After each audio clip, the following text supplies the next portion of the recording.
بسم اللہ الرحمن الرحیم۔ ہمت ٹی وی کے معزز ناظرین، السلام علیکم ورحمۃ اللہ وبرکاتہ۔ دوستو، کہتے ہیں بہت سالوں پہلے ایک بادشاہ کی حکومت تھی جس کی بہت بڑی بادشاہی تھی، لیکن اس کا کوئی وارث نہیں تھا۔ اس کی 7 بیٹیاں تھیں اور کوئی بھی بیٹا نہیں تھا۔ جب وہ خوش ہو جاتا تو اپنی بیٹیوں کو بلاتا، ایک لائن میں کھڑا کر دیتا اور پوچھتا، مجھے بتاؤ تم کس کا کھاتی ہو، کس کا پہنتی ہو؟ ہر دفعہ بادشاہ کی چھوٹی بیٹی جواب میں کہتی کہ میں اللہ کا کھاتی ہوں اور اسی کا اوڑھتی ہوں، جس پر بادشاہ جزبز ہوتا۔ لیکن ایک دن اس کو بے حد غصہ آیا اور اس دن بادشاہ یہ سنتے ہی آگ بگولا ہو گیا اور کہنے لگا کہ اے کمبخت، تو نے میری ناشکری کی ہے، تجھے اس کی سزا ضرور ملے گی۔ شہزادی نے کہا، جو حکم ابا حضور۔ بادشاہ نے سپاہیوں کو حکم دیا کہ جاؤ اسے جنگل میں چھوڑ آؤ، میں بھی دیکھوں کہ یہ میرے بغیر کیسے اللہ کا دیا کھاتی ہے اور اپنے نصیب کا پہنتی ہے۔ شہزادی سے تمام زیورات واپس لے لیے گئے اور خستہ حال کپڑوں میں بغیر کسی ساز و سامان کے بادشاہ کے حکم کے مطابق جنگل میں تنہا چھوڑ دیا گیا۔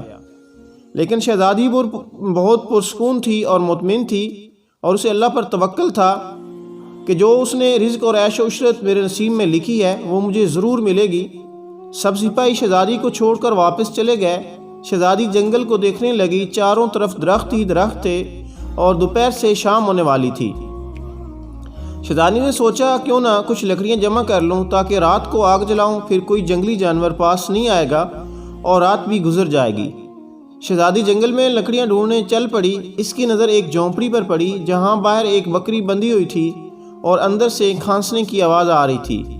پہلے تو شہزادی بہت حیران ہوئی کہ اتنی ویران جگہ پر جھونپڑی۔ جب وہ جھونپڑی کے اندر داخل ہوئی تو کیا دیکھتی ہے کہ ایک بوڑھا ضعیف ایک چارپائی پر لیٹا ہوا ہے اور کھانستے کھانستے پانی پانی پکار کر رہا ہے۔ شہزادی ادھر ادھر دیکھتی ہے تو کونے میں ایک پانی کا گڑھا نظر آتا ہے۔ وہ گلاس میں پانی بھر کر بوڑھے ضعیف کو پلاتی ہے اور جھونپڑی کی صاف صفائی کرتی ہے۔ اتنے میں بوڑھا ضعیف شہزادی سے پوچھتا ہے کہ بیٹی، تم کون ہو اور اتنے بڑے جنگل میں تم اکیلی کیا کر رہی ہو؟ تب شہزادی اسے بتاتی ہے کہ وہ یہاں تک کیسے پہنچی۔ بوڑھا ضعیف اسے جھونپڑی میں ہی رکنے کا بولتا ہے اور کہتا ہے کہ میں شہر میں کام کرتا ہوں، صبح شہر چلا جاؤں گا اور 8 دن کے بعد واپس آؤں گا۔ بیٹا، تم یہی رہو اور جھونپڑی میں کھانے کا سامان ہے اور ندی پاس ہی ہے، تم وہاں سے گھڑا پانی کا بھر لیا کرنا۔ صبح کو بوڑھا ضعیف شہر چلا جاتا ہے اور شہزادی جہاں اکیلی جھونپڑی میں صفائی ستھرائی کر کے بکری کا دودھ نکالتی ہے، آدھا اپنے لیے رکھ لیتی ہے اور آدھا باہر ایک کونے میں برتن میں ڈال کر رکھ دیتی ہے کہ رات کو کوئی جانور بھوکا یا پیاسا ہوگا تو پی لے گا، اور خود اندر آ کر سو جاتی ہے۔ صبح سویرے جب شہزادی اٹھتی ہے تو کیا دیکھتی ہے کہ دودھ کا برتن خالی ہے اور پاس ایک لال پڑا ہے جو دیکھنے میں بہت ہی نایاب اور قیمتی معلوم ہوتا ہے، اور پاس ہی سانپ کے نشان بھی نظر آتے ہیں۔ تب شہزادی کو یاد آتا ہے کہ بچپن میں اس نے سنا تھا کہ جب کوئی نایاب سانپ بہت خوش ہوتا ہے تو ایک ایسا لال اگلتا ہے کہ جس کی قیمت ہیرے جواہرات سے بھی مہنگی ہوتی ہے۔ شہزادی بہت حیران ہوتی ہے اور دل میں سوچتی ہے کہ شاید سانپ بھوکا تھا، اس لیے وہ دودھ پی کر خوشی میں لال چھوڑ گیا ہے۔ پھر وہ لال اٹھا کر اپنے پاس رکھ لیتی ہے اور پھر اگلی رات شہزادی برتن میں دودھ رکھ دیتی ہے اور اگلی صبح جب دیکھتی ہے تو پھر ایک لال ہوتا ہے، اور ایسے ہی کرتے 7 دن گزر جاتے ہیں اور شہزادی کے پاس 7 لال جمع ہو جاتے ہیں، اور اس دن بوڑھا ضعیف بھی آ جاتا ہے۔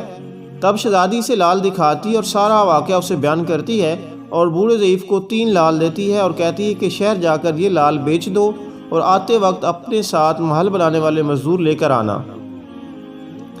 باقی 4 لال شہزادی اپنے گلے میں مالا کے طور پر پہن لیتی ہے، اور کچھ ہی مہینوں میں جنگل میں ایک عالی شان محل تیار ہو جاتا ہے جس میں بوڑھا ضعیف اور شہزادی رہنے لگتے ہیں۔ ایسا خوبصورت محل جس میں ہر آرائش، نوکر چاکر، دنیا کی تمام نعمتیں موجود ہوتی ہیں۔ شہزادی جنگل میں لکڑیوں کی ایک فیکٹری لگا دیتی ہے جس میں غریب عوام کام کرتے ہیں اور ان کی روٹی بھی چلتی رہتی ہے۔ دیکھتے ہی دیکھتے جنگل شہر نما بن جاتا ہے اور دور دور تک دھوم مچ جاتی ہے کہ شہزادی بہت رحم دل ہے۔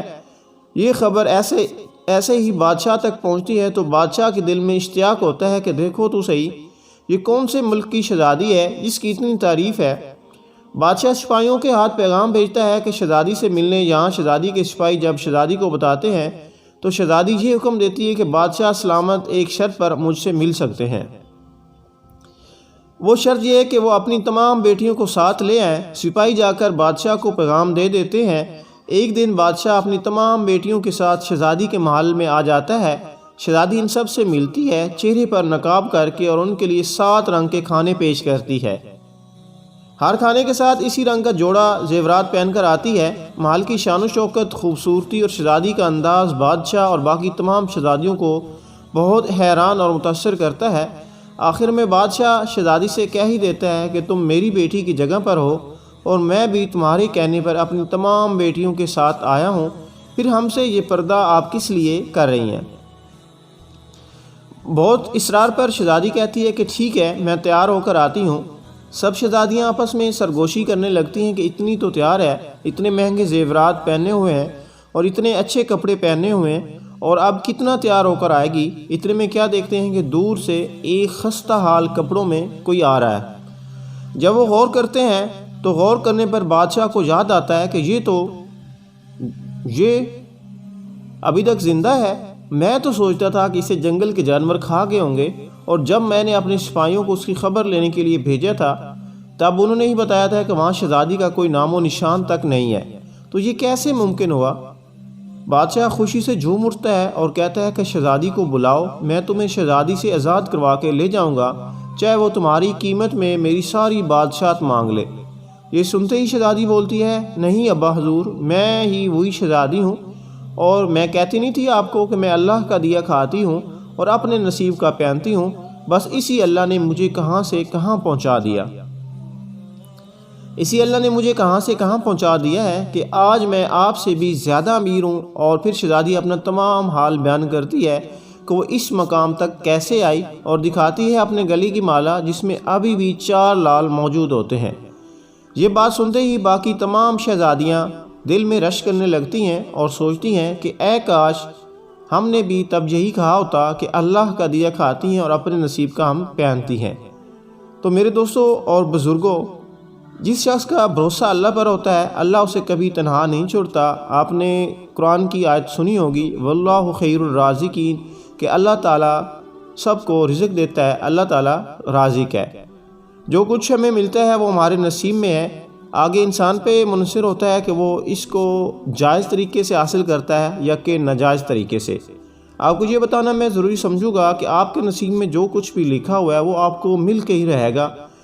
آپ محنت کریں، شرط محنت ہے، کیونکہ آپ کو پتہ ہے کہ کچھ عرصہ پہلے جو امتیں تھیں، پہلی امتیں تھیں، ان پہ من و سلوہ اترا کرتا تھا۔ تو ان لوگوں نے کہا کہ یا اللہ ہمیں یہ کھانا نہیں چاہیے۔ وہ جو کچھ ان کے مائنڈ میں آتا وہ اوپر سے آسمان سے اتر آتا۔ وہ کہتے ہیں کہ یا اللہ ہم محنت کر کے کھانا چاہتے ہیں، ہم اپنا کما کے کھانا چاہتے ہیں۔ تو اس دن سے انسان پہ یہ بات عیاں ہے کہ اللہ پاک نے فرمایا کہ تو محنت کر اور میں تمہیں عطا کروں گا۔ اب اگر کوئی محنت کرتا ہے تو وہ کامیاب ہوتا ہے، اگر کوئی محنت نہیں کرتا تو وہ ناکام ہوتا ہے۔ جو کچھ آپ کے نصیب میں ہے وہ آپ کو مل کے رہے گا، اس لیے محنت کریں، رزق حلال کمائیں اور اللہ پر بھروسہ رکھیں، اللہ پر کبھی بھی بھروسے کو ٹوٹنے نہ دیں۔ بہت شکریہ، اللہ نگہبان۔